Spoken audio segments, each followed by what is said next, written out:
So what is up guys, Killerkev today back with a brand new episode of 5 new console mods to hit the Bethesda.net website this week. This is going to be episode 305 within my series, but without further ado guys, let's just jump straight into the video. For our first spot within this video, and the thumbnail taker for the video, is going to be the MoonKnight armor, coming in at 1.8 megabytes of a download.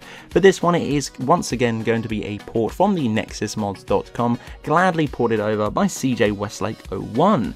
Crafting for this particular one must have the Daedric smithing perk to enable you to craft this particular armor. Once upon obtaining the smithing perk, go into any forge under the Daedric smithing category and you will be able to pick this armor up. You will need 3 leather strips and 5 ebony ingots to make it. No female version has been added yet, but the female characters can wear this particular armor if they do see fit. Preference on this one of the load order is going to be middle to bottom, and it should work absolutely ace. Again, this is a pretty cool and interesting concept to hit the site, and once again it is coming in an incredibly low download size. But the second spot within this video is going to be blended roads, coming in at 18.6 megabytes for the download. The description reads: roads, where we're going, we don't need unless it's at 1985.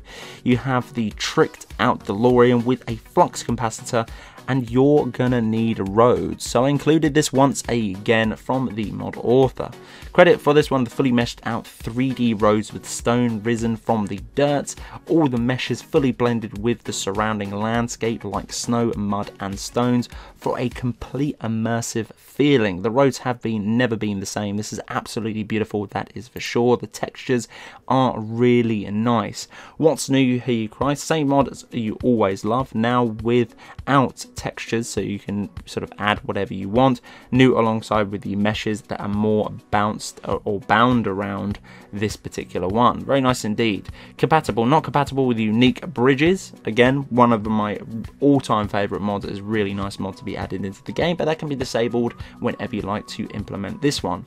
I think it's very nice indeed. I think it works on a lot more of sort of the vanilla stuff within the game. Have a little try and let me know what your thoughts are down within the comment section below. But the second spot within this video is going to be Archery for the corresponding platform that you are on. For me, it's going to be Archery for Xbox One, but there's also alongside this one is going to be Archery for PS4, coming in 11.2 kilobytes of a download.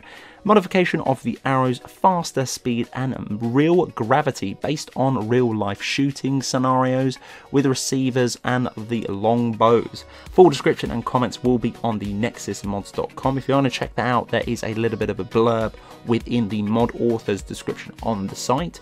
Not a gun bullet straight on this one, a slightly bend and curve, allowing sometimes to hit hidden targets of this one. Best usage of this mod is the HUD going to be set at 0. Aiming and sneak mode is going to be absolutely great for that real sort of feeling to do with the immersion of actually having a bow. For this one, it is going to be a complete overhaul to do with the speed and gravity based off that one. For this one, it is going to be absolute preference on this one. You may not like it, you may really like it. I personally thought it was actually really kind of cool and interesting to play around with. The simplistic fact of sort of the heat-seeking arrow aspect to do with the vanilla-based game is kind of frustrating. Some of the arrow projections as well is a little bit lackluster when firing maybe a bow that it should be perceived a little bit better within the game. This one definitely does change that. But the penultimate spot within the video is going to be Stronger City Guards, coming in at 8.1 kilobytes of a download. Do you feel like the guards are sort of a little bit of a pushover, maybe cannot protect any of the civilians within that particular sort of hold? Well, this one does change that. If your answer is yes to both of those things, this mod is for you. It simply makes the guards a little bit more stronger so that maybe they can do the job within the game. That is true, they do get to a certain point within the game that the NPCs cannot probably feel safe within sort of the cities or the holds that they are going to be in, and this definitely does up the ante of what it says on the tin: stronger guards within cities. And for the fifth and final spot is going to be Banjo Bear Audio Replacer. This one is coming at 167.8 kilobytes of download. This model I had an idea for a while, plus it's the 20th anniversary of Banjo and Kazooie, so now it is a perfect time to make it, once again quoting the description. Basically it changes the NPC bears throughout Skyrim to have their own unique sound effect. This mod is much more fun, humorous and non-immersive, so please do bear that in mind.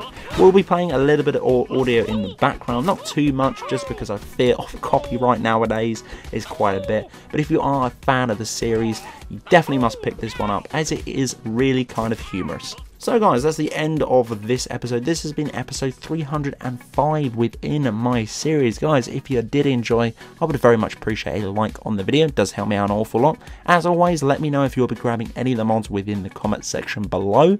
Click the subscribe button if you haven't already.